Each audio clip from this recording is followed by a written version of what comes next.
Hello YouTube. In my last video, I painted the Nomad faction from the Wildlands board game using simple block colors. For such a simple style, I think these minis turned out pretty good and they look nice on the table. In this video, I'll be taking those minis and going over a few different techniques to add a little more detail to each of them. Starting with Elsie, I will be using the edge highlight technique on this mini's mechanical legs. Because these legs were originally painted with neutral grey, I mix in a little white to create a highlight colour. Depending on the area I am painting, I fine line the edge using the tip of the brush or by running the side of the brush along the edge to give the legs an edge highlight all the way around each section. Getting the paint consistency right for this will take a little bit of experimentation to start with. You want the paint to flow off the bristles, but you also want it to stay where you put it and not flow too fast, flooding the area. Running the brush across your thumb before touching the mini can help you test this consistency and paint flow.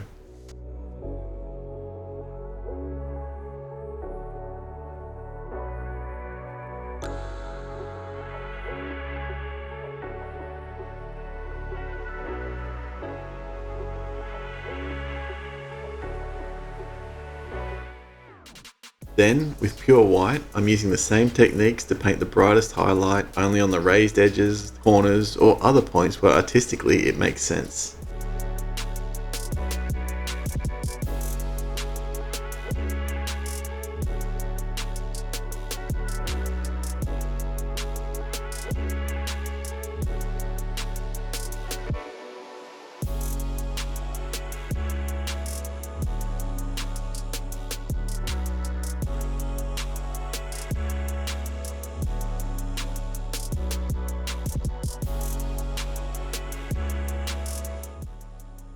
I mix a little bit of light flesh with brown rose to create a highlight colour for the skin tones.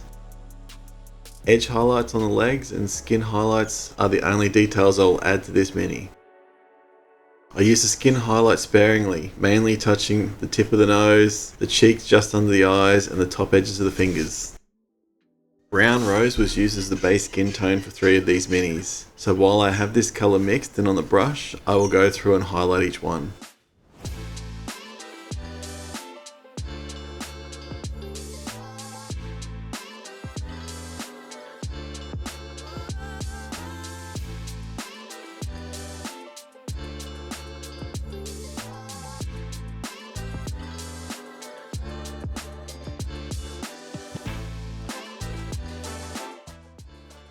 On this mini, I also highlight the top edge of the forearms.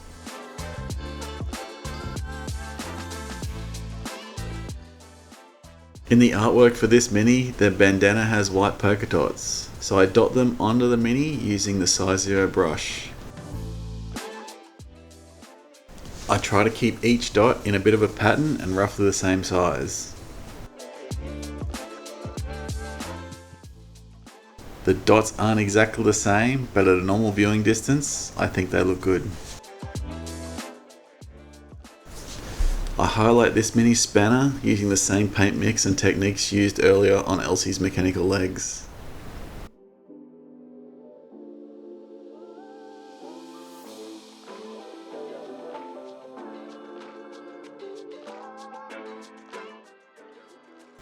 With a bit of water on my brush, I thin down black red to make it a little more translucent. This will help it blend when we paint the shadows onto the cloak. I'm not going to be painting on the highlights, but sometimes just adding the shadows can add that little bit of extra depth and detail needed to help make part of the mini pop. Finding the right paint consistency for these techniques will require a little bit of trial and error.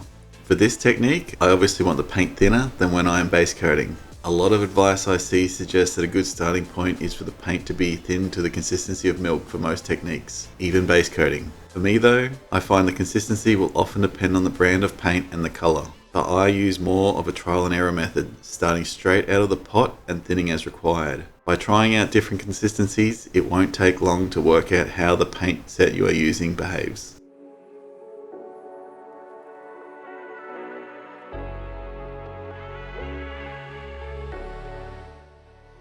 Using pale sand, I use the same techniques to edge highlight the yellow on this mini, using the tip of the brush or by running the side of the brush along the edge to highlight all the way around each section. This was originally painted with Sahara yellow, and I find that pale sand has enough yellow pigment to work well as an edge highlight without any mixing.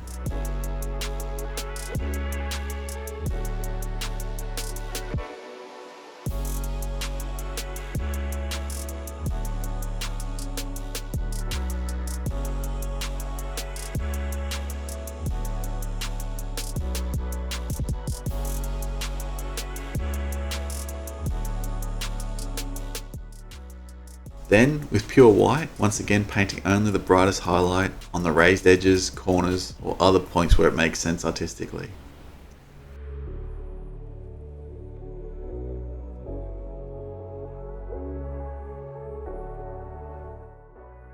While the white is still in the brush and palette, I also use it as a highlight on the grey areas of the crossbow and joints.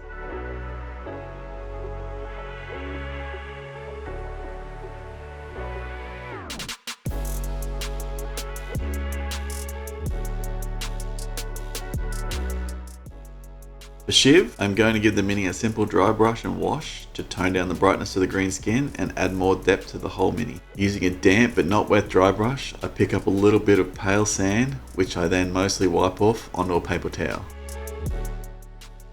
This is then gently run over the whole mini, picking up only the raised edges. Doing the whole mini like this is a bit of a gamble that could potentially lead to the end result looking worse than how it started. My hope is that if it doesn't look better, hopefully it doesn't look worse.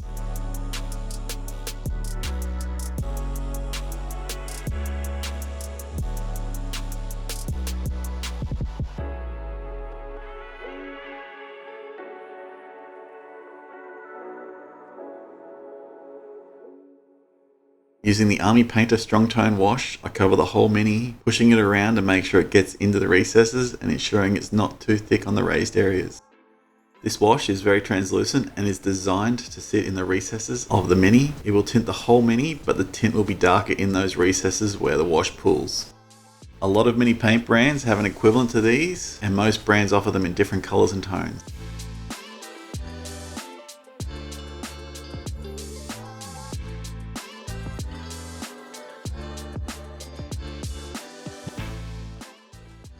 Even though it was a gamble, I think it worked. At least, I think it looks closer to the card art now. That's the faction complete. Now, I'm definitely going to put them back in their box. While the original minis painted in simple block colours look good as they were, hopefully this video has been helpful in demonstrating some additional techniques that can be used to add a bit more detail to your minis, and that detail doesn't have to be added to every single part. Adding detail might not even be necessary. Thanks for watching.